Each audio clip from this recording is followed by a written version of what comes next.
Hey, what's up, guys? My name is Tom Spark. Welcome back to another VPN review. Today we're checking out Invisible Browsing VPN, or ibVPN. This VPN emailed me telling me they liked my honest and brutal VPN review system, so let's go ahead and see if they can take a beating. Lord of VPN, Lord of VPN. Hey, what's up, guys? Just a quick thing here. Now, since I don't take sponsorships on the channel, this is a good way to support me if you want to.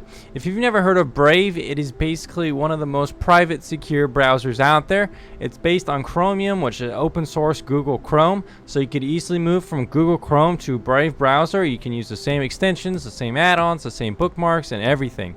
It works really well, and it's super privacy conscious, which means you could block scripts and ads and all sorts of things with Brave. It's also able to sync on the cloud with mobile use on your smartphones, so overall it's a very good browser. Now, if you use my link here and download Brave and use it for a month, I can actually make $5, and this is a great way to support the channel since it's not compromising my review integrity or really shilling out for any VPN or product that I actually don't believe in. You don't have to pay anything, just use Brave for a month and let me know what you think of it, and thanks for watching the video. So what about ibVPN's pricing? For pricing, they kind of have an interesting pricing model. They have kind of a smart DNS plan for unblocking streaming. It doesn't include VPN access. I'm not really going to test that too much. Not a huge fan of smart DNS, but if you've found that it works and it works for you, then that could be an option. Not only that, but they also have the difference between standard, ultimate, and torrent VPN plans. So the standard plan only comes with one connection, but it's only $5 a month or $37 a year, which isn't the worst pricing. We've seen some VPNs reach into those pricing areas with discount codes, but this is pretty cheap without any discount codes. But unfortunately, of course, you don't have P2P access here. So that would explain later on the video I'm going to be testing the torrent speeds, and that would explain why there are certain servers, because they kind of locked it out in the pricing here. Kind of interesting. But for the main plan here, which is more the main plan, you get 5 simultaneous connections, which is pretty standard. Some VPNs are getting a little bit more lately, but 5 is still pretty good. But the ultimate plan does include SOCKS 5 proxy access, Tor over VPN, double VPN.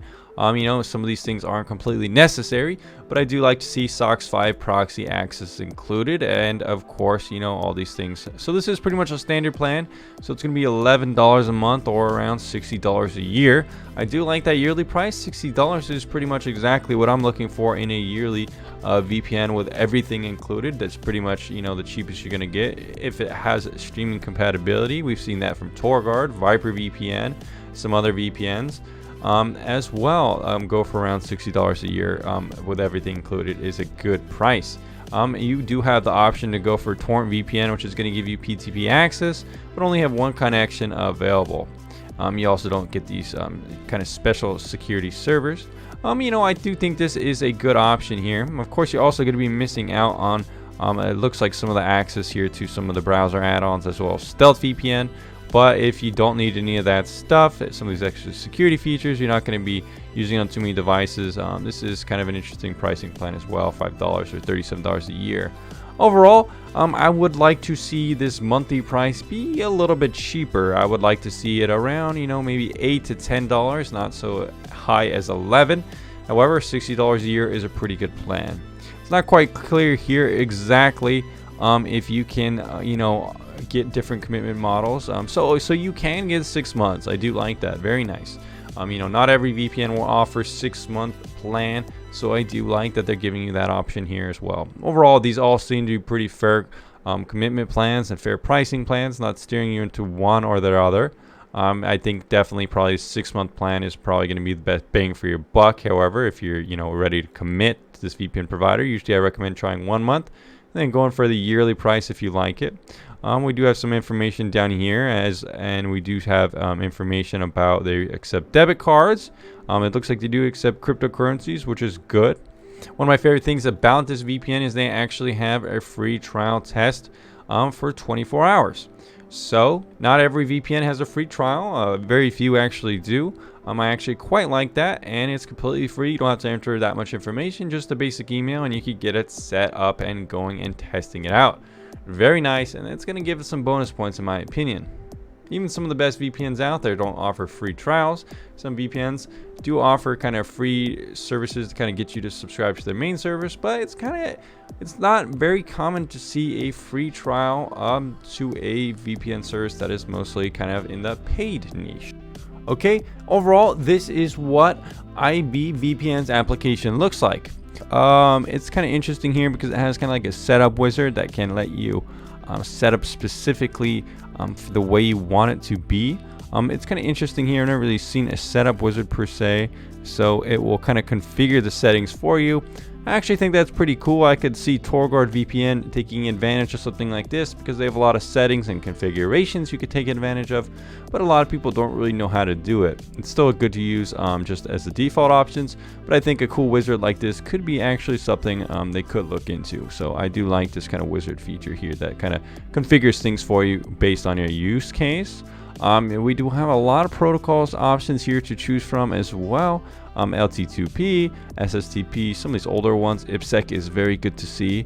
I know Jaguar from Windscribe really likes IPsec, so it's pretty good. You do get faster connection times. It might not be as secure, maybe as OpenVPN some people think, but it is still pretty secure and very good. I do like that they also have Stealth VPN and Shadow Socks as an option, and even P2P, which is a bit old and probably not that secure. And then we do see information here about, the kill switch and the DNS, and that's actually pretty cool. I do like that you can see information about that on the main page. In terms of the settings, we do have IPv6 leak protection by disabling it. We have a couple of other things like DNS leak protection, a kill switch, internet kill switch, and application kill switch, which was actually pretty good to see both. Not every VPN has both of those. And of course, we see lots of configuration here in terms of the behavior. It's kind of interesting to go back. You can actually, it kind of, if you click on the dashboard, it will kind of make it smaller. It's kind of interesting to see, what exactly the wizard will configure. So it says the servers, it will set to a random US server. To access most streaming sites, and it will set the protocol to OpenVPN, so it's pretty standard. It will set the kill switch to off. It will enable IPv6 traffic, and it will disable the DNS servers, filter DNS servers using firewall, set to disable, and disable that. So that's actually pretty cool. I do like it. So maybe if some users are having problems with the settings they picked or configured, that can actually help them out. So that's pretty cool. In terms of the service here, we can see a lot of different options, and it's pretty well organized as well. Not a ton of service for some of these options, so it's not the biggest VPN provider, but it does seem to have a pretty good organization here. I actually do like that. You can pick Tor VPN, as well as some other options. It has good information here about the load and everything like that, which is cool. Some VPNs provide more information like this, like perfect privacy, so I do like that they're providing information here about that. You can also configure the DNS here if you want to do that, so it will be good to see how the streaming works. Overall though, guys, I actually quite like this application. The design is kind of interesting. I do like how user-friendly it is, and there's a lot of options and configurations to play around. Now, it doesn't have the most customization in terms of security and configuration in terms of the settings, but I do like the wizard approach and how user-friendly and kind of new user-friendly it is as well. So overall, it's quite a decent application. One thing that I do want to mention is that myself and some of the other users in my Discord channel have found that this VPN can be leaking your DNS. So this is one way that your location can be revealed. Checking out some of the websites, you can actually see multiple DNS leaks on several websites. So this is something this VPN provider definitely has to work on, and it's probably something they can fix, but it's kind of not good to see it. So testing out the fastest server, it's kind of running through them and finding the fastest one. This is a little bit of a clunky method. I think some VPN providers natively just have it kind of like picked already, and you will just connect. I've actually seen this a little bit before, maybe in one or two VPNs where it kind of runs through to test it really quickly. Okay, so we are connected to ibVPN, the fastest server. Picked me a Canadian server. I'm gonna have to do some fine tuning later. It's kind of interesting here, showing exactly the download rate, even in the application, which is pretty cool. Never seen that before. It would be nice to actually see kind of the live performance like this in some other applications. Again, I do kind of like the application and its kind of full-fledged design, showing you lots of information. But in terms of speeds here, guys, this fastest server automatically picked doesn't seem to be performing that well. Usually without VPN, I get around 180 megabits per second, up to 200 or so, or 190, at the fastest days and the fastest times. But 10 to 11 is not very good download rate for me. Upload is about the same, and that latency is extremely high. 1800 latency. Is that right? Let's go ahead and repeat that speed test, because something seems wrong. Okay, so we went ahead and retested it. We actually got a slower download speed, around 8. Same upload and a much better latency. So that did seem to be some kind of glitch on this website here. Not sure what happened there. So we could go ahead and test these speeds in real world. Torrent test, downloading, of course, the Ubuntu file with plenty of seeders to see what kind of real world speeds we can get. I also really quickly want to do another speed test on a server that could be more fine-tuned to my specific location instead of just relying on the auto connect, because sometimes certain VPNs can give you good speeds, but the auto connect servers are kind of not the best. So testing out another server, this time Los Angeles, we got much better speed test results, around 113 megabits per second, around the same upload rate, and a pretty good ping as well. These speed test results are pretty much around the range of the fastest VPN providers. Usually what I would consider, a fast VPN in terms of speed test. However, with speed tests, they can always not be the most accurate representation due to VPNs being perhaps capable of speed compression and other kind of tricks to trick these speed tests.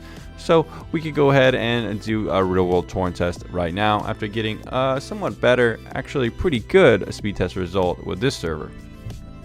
Testing out ibVPN one last time with OpenVPN with the fastest server that I found, proved to not be the best performer. Only 31 megabits per second with a pretty good upload rate around the same. However, we got much better performance with the ibSec server, so this might not be the best VPN in terms of speed and OpenVPN performance perhaps. So now we're going to test out the speeds with both OpenVPN and the ibSec protocol to see kind of comparison here, what kind of capabilities we can get with this VPN provider. So we are connected right now to the Los Angeles server. It looks like we might be having some trouble here with the specific server that we picked. Some VPN providers only work with certain servers, and that looks like this must be the case here. So we are going to have to connect to one of these servers here. Let's go ahead and find one that seems to be pretty good.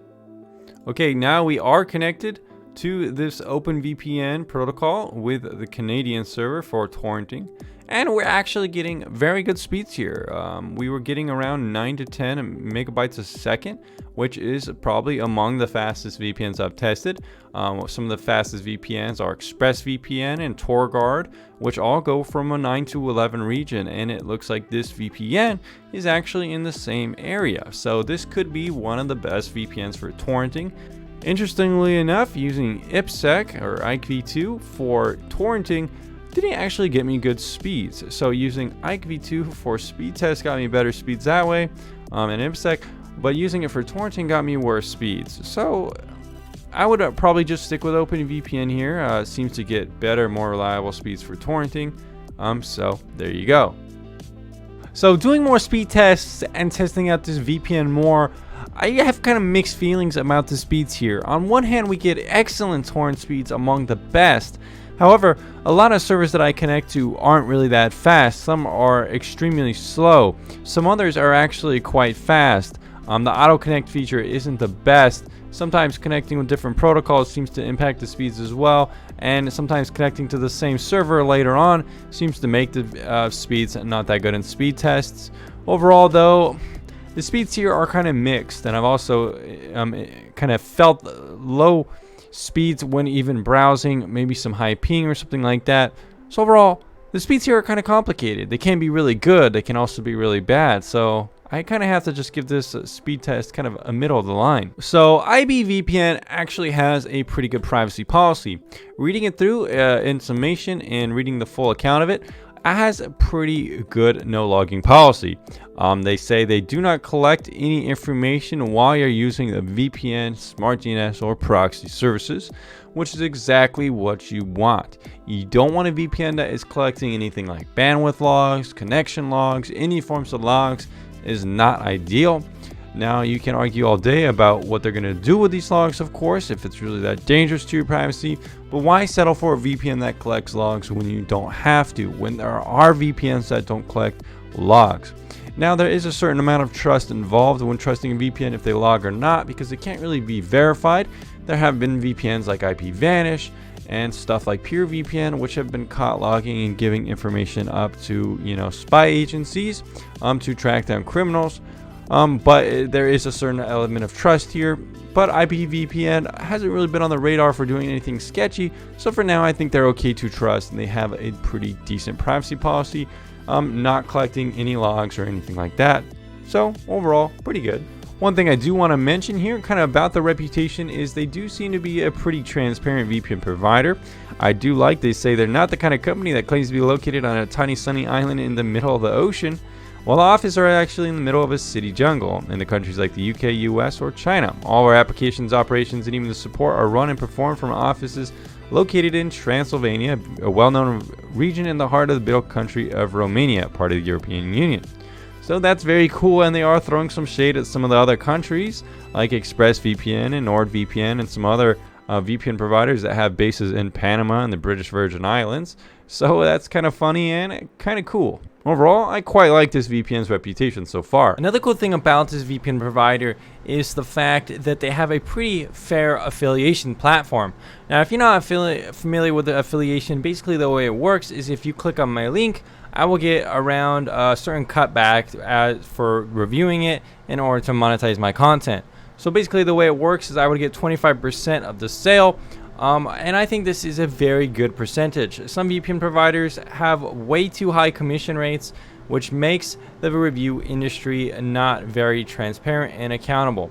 So the higher a commission rate is, I think the less honest a company is, in my opinion, because it just gives people too much of an incentive to rate the product too well and make tons of money. So if a VPN has a low commission rate, chances are you're not going to see it reviewed that highly in websites, because people that run these websites want to review and rate VPNs higher that have higher commission rates.